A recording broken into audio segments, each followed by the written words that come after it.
We have a fantastic guest today, Randy Hain. He's the founder and president of Servium Partners.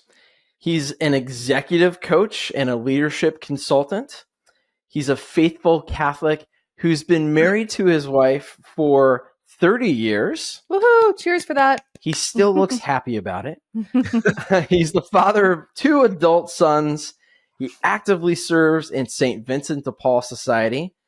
He's an OCIA sponsor, which we used to call RCIA, but I know what that is. Mm-hmm. And he's particularly passionate about promoting autism awareness and viable work options for adults with autism. But most importantly, when he said, if this episode were a masterclass, he said it would be titled "From Burden to Blessing: A Catholic Dad's Journey as the Father of a Child with Special Needs."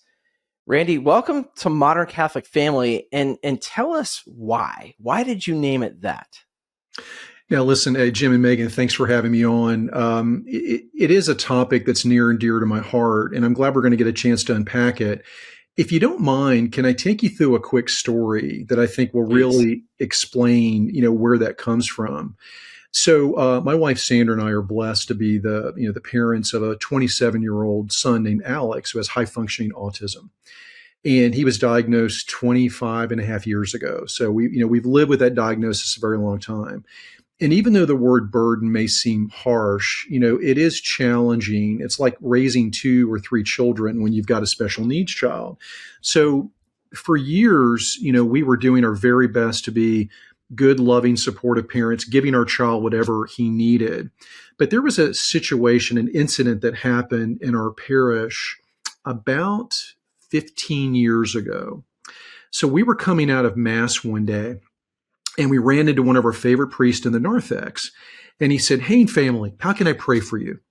And at the time, it was our custom to say, Father, please pray for, our family, pray for Alex, pray for his healing, pray that he, is able to function well and gets to a better place. And he looked at us really strangely and he said, "Do you mind if I say something?" And it's never good when your priest says that. And we're like, "Okay, sure, Father, what's on your mind?" And he said, "I just want to challenge you that you're praying for the wrong thing." "Really? Tell us more, Father." And he said, "Look, I know that you could not love your son any more than you do. I've been around you. I've had dinner at your home. I know that you really, really love your son and your other son, younger son, Ryan, but you're praying for the wrong thing. When you say pray for Alex to get better, to be healed, what you're really saying is, God, take this version of the beautiful gift you gave us, take it back and remake it into a form of gift that is pleasing to us. Instead of saying, Lord, we are so grateful for this gift. You have chosen us to be Alex's parents. He has been chosen to be your son. And you're just not accepting the gift in its full form. And by doing that, you're missing out on the beauty and the unique gift that you've been given. So this idea of acceptance became very, very profound in our lives. And it's changed everything about the way we see the world. So I don't look at challenges or burdens as, things to struggle with and just ask for somebody to take away. I always first try to say, what is the lesson in the burden? What is the lesson that God's trying to teach me in this challenge that I've been given at work, at home, and anything?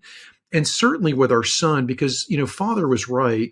We couldn't love Alex anymore. But instead of always pushing towards a better version of Alex, we just really got super comfortable accepting the amazing gift that he is every day. And he has blessed so many lives. He's a lector at our parish. He does first readings at 5:00 Mass. He's got a job. He's a great, great young man. And we just learn to fully appreciate the gift. And I bet a lot of families that are listening to this, that have special needs children, that may be one of those challenges that they're wrestling with. And my encouragement, and my wife would say the same thing, is accept the gift you've been given and just see the beauty of this child the way that God meant him to be. So sorry for the long story, but I think that gives you a little bit of context. No, it's fantastic. And what I heard in there is a lot of surrendering that's necessary Mhm. too, right? Yes, To be able to have that kind of mindset. One yes. thing I neglected to say at the very beginning is that you've only written 12 books. You kind of need to step up a little, by the way, on that. Um, but I've seriously, got the you've written 13th in the hopper. 12 books. I'm working on it. Yeah. And I think at least one of them has to do with this subject. Is that correct? Yeah, I wrote a book several years ago called "Blessed Children" or "Special Children, Blessed Fathers," and it's a book of encouragement for the fathers of special needs children. And it was so funny, Jim and Megan, because I had just written a book called "Journey to Heaven: A Roadmap for Catholic Men," and I just sent it to the publisher. And I went into adoration one day, exhausted. I was really tired. And I just wanted to go in and clear my mind and just be in the presence of the Blessed Sacrament and just be at peace. And the whole time I was in there, all I could think about is special needs dads. You know, you get a thought in your head and you can't get Yeah. rid of it. And Yeah. for an hour, I was wrestling with trying to have a peaceful hour, and all I could think about was helping dads. So I get out of the chapel, I sit in my car, and I'm having this mental wrestling match with God. And I said, Lord, I don't know what you expect me to do, but the only thing that I know to do is to write a book for these men. And I'm tired and I don't want to do it, but I'm going to be obedient and I'm going to be faithful and I'm going to do it. So I called my publisher, true story, called my publisher and I said, I've got an idea for a book. And I really was hoping they would say terrible idea. And they said, we love it. We'll do it. Move along. So then I called, I don't know how I got this idea, but I called the National Catholic Partnership for Disabilities. And I got the director on the phone. I was able to get her on the phone. And I said, Jan, you don't know me, but I'm going to write this book. I haven't even started it yet. And I want to donate all the book royalties to your nonprofit. And she's like, I Wow. don't know who you are. Are you crazy? I said, no, but I really want to do this. And it turned out Are you we crazy? became great friends and I donated the proceeds. But then finally I called 10 other men that have special needs children. I knew them in my personal professional life. And I said, Yeah. guys, I've got this idea and I want you to contribute a story about your fatherhood of your special needs child to this book to a person. All of them said yes immediately. So all of the obstacles, God removed them immediately, Wow. like within 24 hours. And that book it was easy to write. It was a pleasure to write. And God got me through it. And it's been a real blessing. And I'm really grateful I was able to do it. Wow. And I think one of them, one of those men Yeah. was a former guest of ours, Kevin Lowry. Is that right? Oh gosh, yeah. Kevin's a great friend. Love Kevin. His chapter was very special. Yeah. Yeah. That's You know what hits me the most about your explanation of why you chose this masterclass is that the lessons that you learned by raising your special needs child actually can be applied to anyone with a child because Hmm. we all have a challenge in a family, right? I mean, raising a child is not easy. You're not given this baby and it's perfection and rainbows and sparkles and glitter bombs all the time. I maybe glitter bombs if you have girls, I don't know. But we all face our own challenges and it is so hard sometimes to see the gift that that challenge can be. And Yes. if we can change our mindset, right, to look at these challenges and these obstacles as a gift and that we're learning and helping our child grow, it completely changes your outlook altogether. Megan, that is such a great point. I think that we're surrounded in the secular culture by this immersion in this illusory perfectionism. Everything's perfect. Everything's great. Right. Look at this great life you can have, these perfect children, this perfect home, and it's all fake. None of it's Right. real. I Yeah. mean, there was one perfect man who lived on this world, and we will all see him again one day. Yes. So perfection is illusory, but I think that in families, if you've got a typical child, a special needs child, you're right. Life is messy and imperfect, and we're all going to struggle. But God chose us to be these children's parents, and those kids were chosen to be our children. And we've got to do the best we can with that gift, and it's not always perfect. Right. Yeah. Exactly. I'm curious about some of the more kind of everyday challenges and struggles that you face as a family trying to raise your children, right? All of your children, or you have two children, correct? Boys, yes.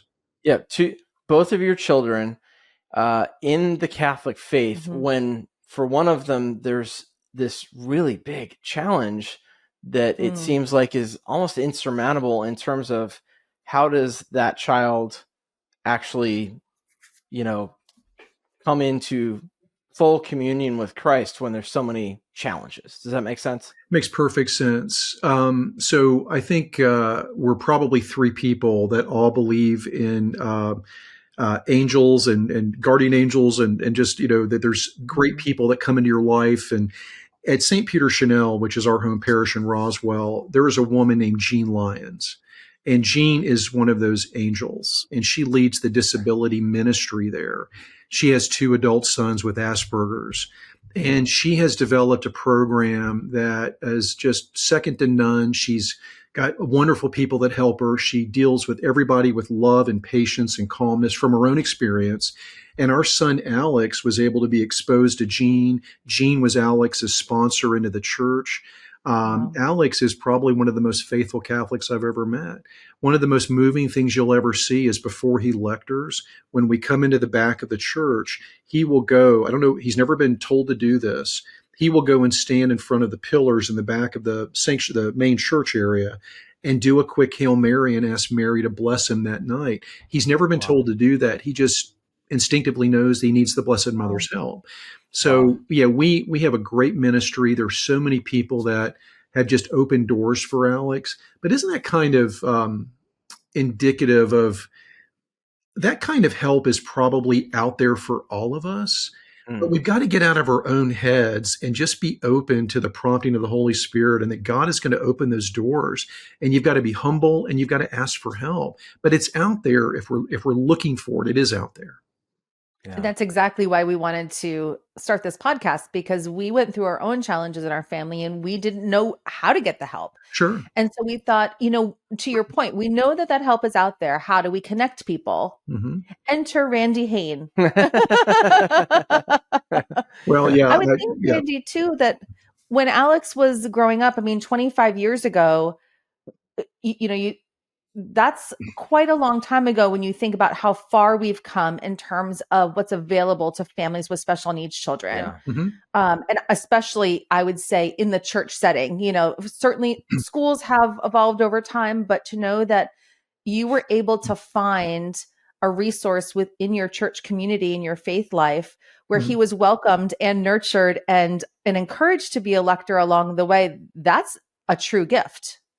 I think it is. And we're blessed to have, obviously, Jean Lyons. There's a wonderful national nonprofit called National Catholic Partnership for Disabilities, ncpd.org.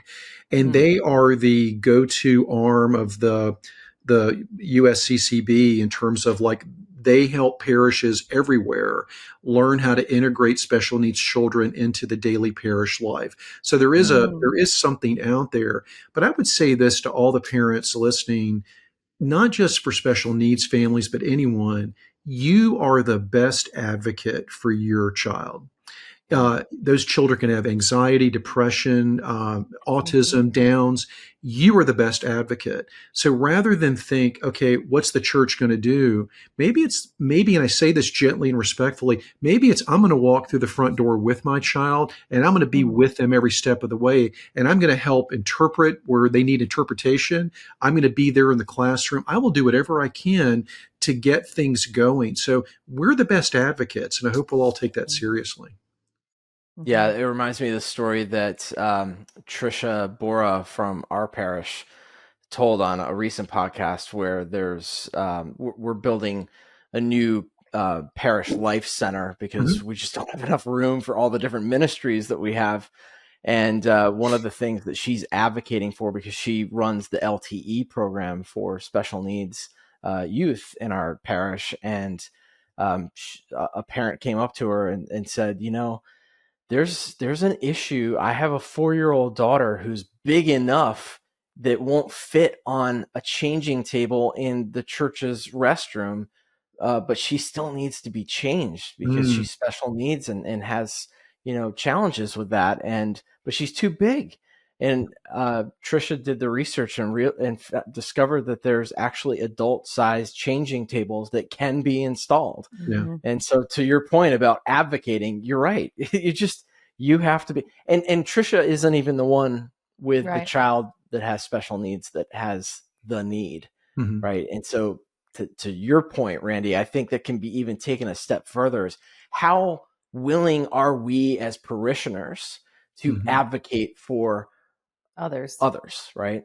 Yeah. This is something that I think, again, probably your listeners are interested in, but let's say that there's a special needs family in your parish and you see them struggling. Maybe they've got a child that's being noisy. Maybe they just look like they're worn out. It's not father or the deacon's responsibility to be the welcoming committee. We're the welcoming committee. We could be the ones to go over and say, hey, I've never seen you before. I'd love to, learn more about you. What can I do to help? Hey, let's go grab coffee.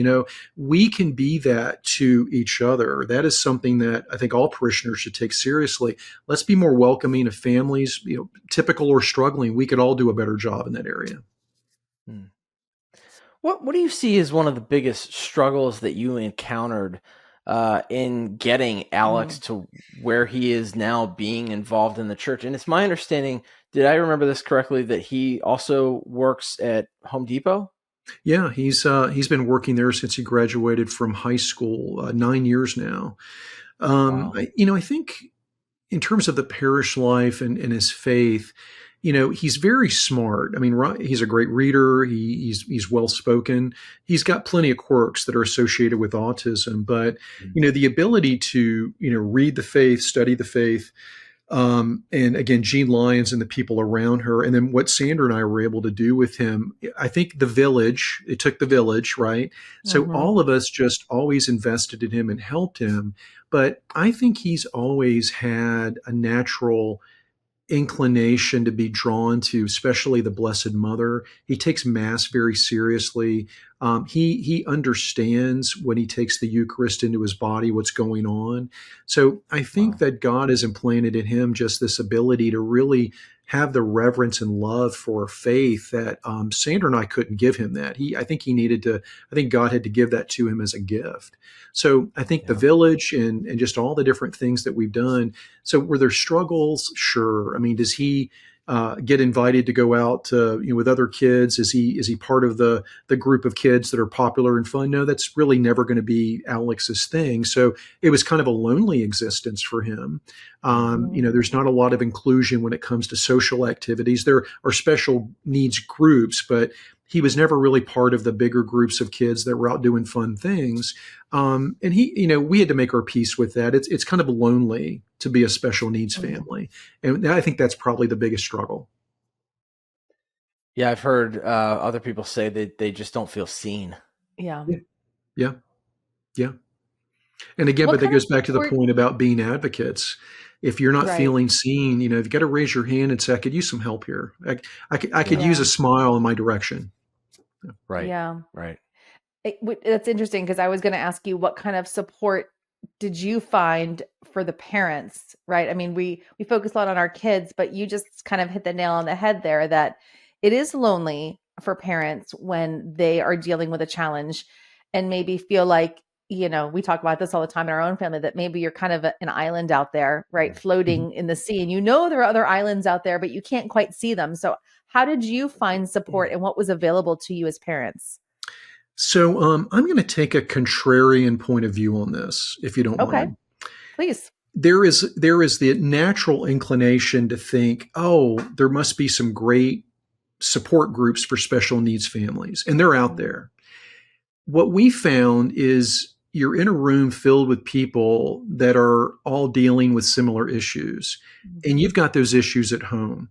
It's really hard to go from home to another place where you're talking about not just your issues, but everybody else's. Right. It's just difficult. What we found is the best support came from loving family members, close friends that, they were our friends through thick and through. And it's a smaller, tighter group, but the love and support we got from family and from those tighter groups of just typical family friends, that's probably where we got the most encouragement and help. And then individually, my men's group at our parish, we've been together almost 18 years as a group. My wife's got her women's group. So we have found our support mechanisms anywhere we could. But the one place we never really found the support was actually in a group of special needs families. So again, I think there's Wow. great value, but for us, Sure. it was not really the right fit. Yeah. It's funny you started that with I'm going to take a contrarian point of view on that. I don't think that's so contrary because we all have to find our support. And Yeah. that might not come maybe in the traditional style.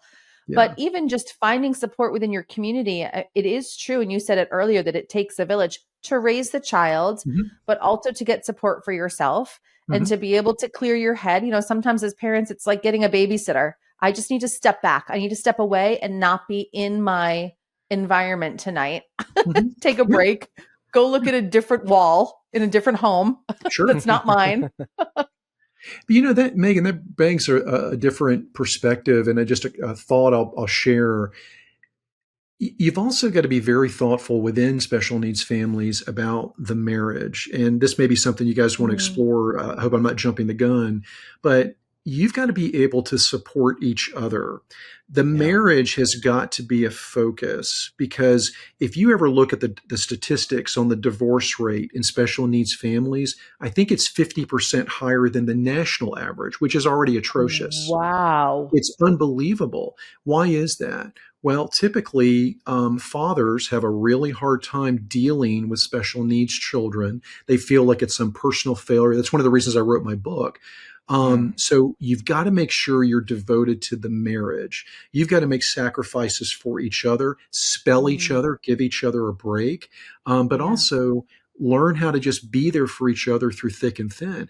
Our marriage is stronger because we early on said we're going to do this together. This is our son. We're all in. Let's do it.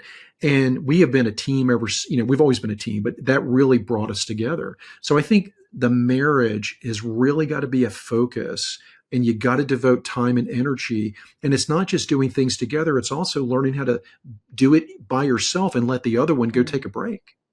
yes. Yeah. That is an important statement. That I think that's Yeah. huge and it's something that just in our Mhm. society is missing today. But anytime you throw in a challenge or an obstacle or just something new maybe, right? You Yeah. forget that your marriage is a sacrament. You made not even a Yeah. promise to each other, but to God and Hmm. you should put that person first. That's such an important statement.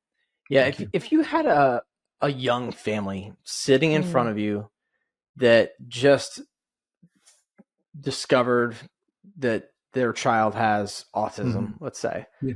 Yeah. and they're looking at you and saying, Randy, I mean, we see Alex and we would love for our child to get there someday. What do we do? How do we do this? What are the first things we need to do if there's a piece of advice that you would give to them? So I want to take you back to the very moment when our son was diagnosed. He would have been 25 months old. And Hmm. we're sitting in the developmental pediatrician's office. And he says the words, the testing I've done tells me that your son has autism. And there was like a 5 minute silence. We knew it in our mm, hearts already, but it's like you heard the words. And I'll never forget, we kind of looked at each other, and I can't remember who said it first, but we said, okay, it's not about us, it's about Alex. Let's get to work. Let's do this. And we just built that immediate team connection. We're going to get through this. We didn't look at the doctor and say, help us. We didn't look at Alex and say, kid, you're in for a rough ride. We looked at each other, Yeah. husband and wife, and Yeah. said, we got this. And this was Yeah. before we had faith. My wife and I are both converts. We came into the church about Mm. 20 years ago. So this is before we had faith. But what was interesting, not to go on a tangent, but I remember when I heard the words, I think men typically have a wall around their heart. I know that's been something I've struggled with most of my life. But that diagnosis God penetrated through my heart with that diagnosis. It's very emotional. To this day, it's still emotional for me. And I think that he used that wall in my heart to bring me into the church and bring me into faith. So a lot of blessings came out of that really difficult moment. But to your question, Jim, I think when you're feeling lost, look to God first. We would have done that if we'd known better, but you got to look to each other and say, we're going to get through this no matter what happens. Yeah. Do you feel like your experiences in your family were, I don't know if catalyst is the right word, but were definitely a momentum forward in your faith journey? No doubt, because I think that, Jim referenced humility at the beginning of our discussion. I think that my pride was such a factor in my life. I got this, I'm the male, I'm supporting the family, Sandra's a stay-at-home mom, and I got this, and we're going to figure it out. And I think that just the humility of having to lower my ego and my pride and accept that now I've got this special needs child, and I've got to change how I'm thinking about life and family. And all of those changes led me to this place of total surrender at the age of 40, which was about 20 years ago, where I said, Lord, you've got this. I'm getting out of the way. And I think in that moment when I did it, and I remember the moment when I did it, it became Christ, family, and work was a very distant third. But I think that diagnosis is what prepped me. And I always remember St. Augustine's famous quote, our hearts are restless, O Lord, until they rest in thee. I think what that diagnosis did is it heightened my awareness that I was missing something. And years later, turns out it was obviously God. I didn't know it at the time, but I was missing him. Even though I had secular success, I was not succeeding as a faith-filled father and husband. Yeah. Wow. And I can't imagine that even though you had that moment of clarity and, being pushed towards the Lord, but I can't imagine that it was always that clarifying or even easy. You had to have gone through a lot of struggles over the last 20, 25 years. Plenty of struggles, but where I can now look back, hindsight's always the better part of 2020, right? So I can look back and I can see all of those struggles, and I can probably see the cause of most of them. It's when I tried to be the pilot of my own life. I think we would agree God does not need a co-pilot. He does not need me in the seat with him. But I tried to have my hand on the steering wheel. I tried to be in charge. I wanted to do it my way. I had the ideas, the thoughts, the plans, and usually they were wrong, almost always. So the struggle was self-induced.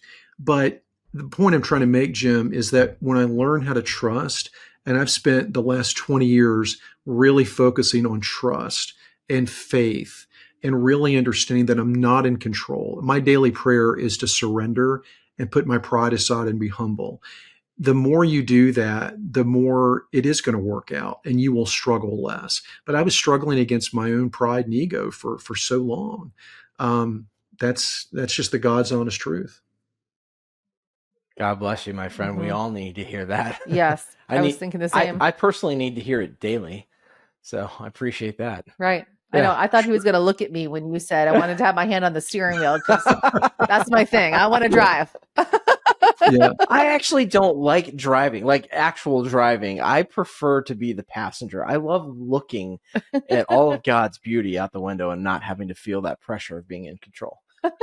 I don't know. Maybe it's because I'm in world control famous at making a decision and saying, "Hey, Lord, you good with this? This is what I want to do. Can you just validate what I've just decided?" Yeah, it never worked out for me. I was going to say that's a good question. Maybe I'll start that, but never mind. If it never works out. Oh my goodness. Randy, I am ready to get into the rapid fire round if you are. Sure, absolutely. And of course, if there's anything that's on your heart, we can also talk about it. But I'm curious to know some of these answers to these questions. Okay. What's one resource that you think every Catholic family needs to know about, whether online or offline? Wow. A few just popped into my head. Can I give you a few and not just one if I do it quickly? Go for it. Sure. Um, I think Always trying to break the rules. I know you. Word on Fire has a Oh, plethora of wonderful resources. I mean, podcasts, content, books. I mean, yeah. Bishop Barron's website is a great ministry. You can find just about anything there. I think another one that I've referred and I've used myself, so to my wife, is Catholic Parents Online. They really point you to a lot of rich resources. So CatholicParents.org, I think, or .com.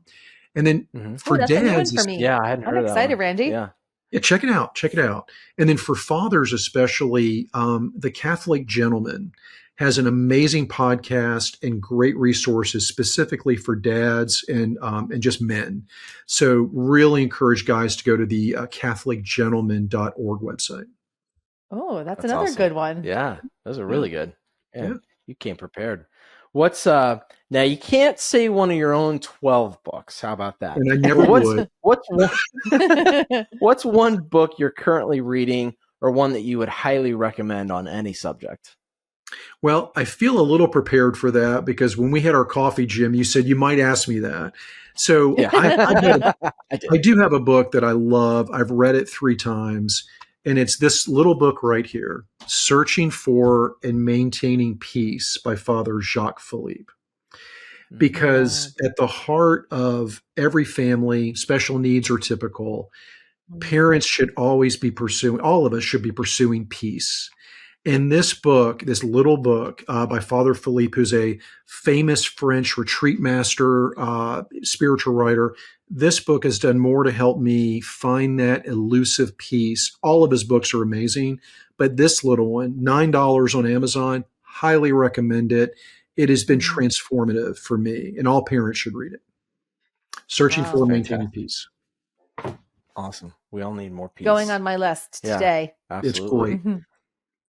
What's one piece of advice you would give to your younger self? You know, wow, there's a lot of advice I would give myself. There's one thing. I was talking to my dad, who's 86, the other day, and we were just remarking on when we were in our, teens and 20s, we were always in a hurry. Always in a hurry. Got to get the next thing done. Got to make the next accomplishment. Got to go, go, go, go. But when you cross over that dividing line, probably 40, 45 or so, maybe 50, you start to really just want life to slow down. You want to savor more. So I guess the advice to my younger self is enjoy the journey a little more and savor the journey. I look back and my 20s and 30s were a blur of building my career, building my family, building. But I'm not sure I really took the time to enjoy it. And one of the things I really admire about Gen Z and young millennials today, they're a whole lot more focused on lifestyle and balance than probably we were. I give them a lot of credit for that. They seem to understand intuitively, I need to kind of enjoy this moment as a dad with a young child. I was a single income provider building my business, and I was just really focused on that. And I was trying very hard to be a good dad at home in the evenings, but I wish I just slowed down a little bit more. That's the advice I'd give. Yeah. Sound advice. Yeah, I love that. That's similar advice. We interviewed a woman named Betsy Orr not long ago, and she runs Heritage. Yeah. Yes, and that was something she really harped on, and it's such great advice because you're right that this speeding through life and keeping up with the Joneses and making sure that your kid's doing every activity or that you're doing every activity or you've been to every hot spot for travel or whatever it is. Just stop. Just slow down because life is actually really beautiful. Yeah. And listen, there are a lot of families where both parents are working. And if you think about this is a really good way to isolate it. You've got a choice almost every day. I could send that email during my daughter's ballet practice, or I could look up and see her nail the greatest move and have her see me smile at her. Which will you choose? The email is meaningless. It's not important. That moment Mm-hmm. is what matters. Your son has his first base hit. And instead of being off to the side, participating in a conference call where you're not even needed, you could have seen your son have the first base hit. Yeah. So you got to think about those moments and make a different choice. And I'm speaking from hard-earned wisdom here. Those choices were much harder. They're easy today, but they used to be very hard when I was younger. And I wish all young families would make better choices maybe than I did. Yeah. Those are such real examples. I mean, I'm kind of getting choked up just thinking about like being in a moment like that and completely missing it. Mm-hmm. Yeah. Yeah. That's so true, because you can't get it back, right? No. It happened. Can't get it back. Yeah. Randy, what's one final piece of advice that you would leave with our listeners, our viewers today, based on anything that we talked about today? I'm often asked that. I speak at college campuses a lot. I work with a lot of young leaders. My new book, Practical Virtue, is about helping Gen Z. And I'm often asked that question. And I'm going to give the advice that I give to these groups because it's applicable to every generation. So I don't know if you're familiar with author David Brooks. He writes for the New York Times, and he wrote an interesting essay called The Moral Bucket List. And he talks in that essay about pursuing eulogy virtue versus resume virtue. Because when we're younger, all of us are building a resume.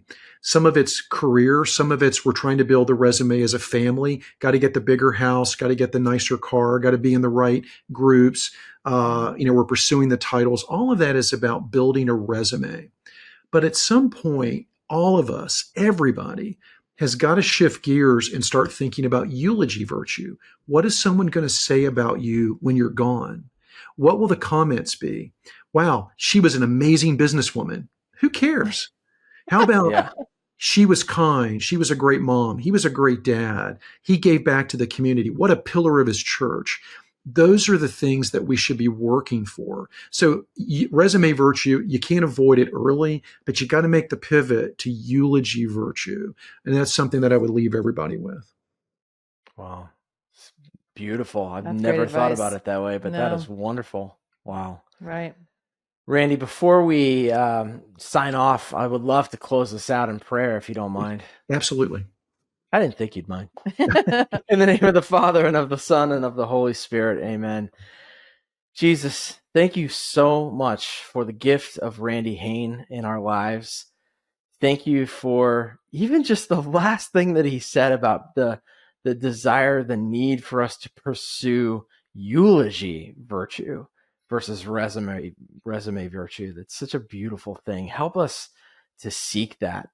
Help us to surrender as the Hain family did early on with Alex when the priest was stopping and talking to them after Mass. Help us to lean into what you desire for us in our lives. And Lord, I pray that you'll help all those who are listening find a little bit of peace, a little bit of solace, some answers to struggles that they're facing and questions that they have. And I pray that you'll help them to reach out to Randy if he allows that to be a resource, or at least point them in the right direction. We ask all these things in your sweet, precious, and holy name, in the name of the Father, and of the Son, and of the Holy Spirit. Amen. Amen. Amen. Randy, it has been an absolute pleasure having you on Modern Catholic Family today. If people want to get more Randy Hain in their lives, where's the best place for them to do that? Is that a good thing? I'm not sure. Assuming it is. So, there are a couple of different ways for any people that are in the business world. I blog a great deal on LinkedIn. So I'm very active there. LinkedIn is a great place to follow me. Deacon Mike Bickerstaff and I have a website called integratedcatholiclife.org. So we have a number of resources there and lots of content from good writers. Those are probably the two best places to interact. If anybody ever wants to reach out, who's a special needs family, has a question, can you just provide them my email address in the Sure. show notes? That would be, you're welcome to do that. Be absolutely. patient with me because of my schedule, but I will promise to be as responsive as I can. And then if you ever go out and just Google me, I've had similar conversations about family special needs and done other shows and talks that are out there recorded. If so, YouTube has a number of those things. If you ever want to just kind of see other things that I've talked about. Excellent. Well, Randy, it's been an absolute pleasure having you on with us today. Well, thank you guys, and God bless your ministry. This is an amazing ministry, so much needed, and I will pray for both of you and what you're doing because it's great work. Thank you. Likewise. Yes. You stick with us for 1 second. For everyone else, God bless you.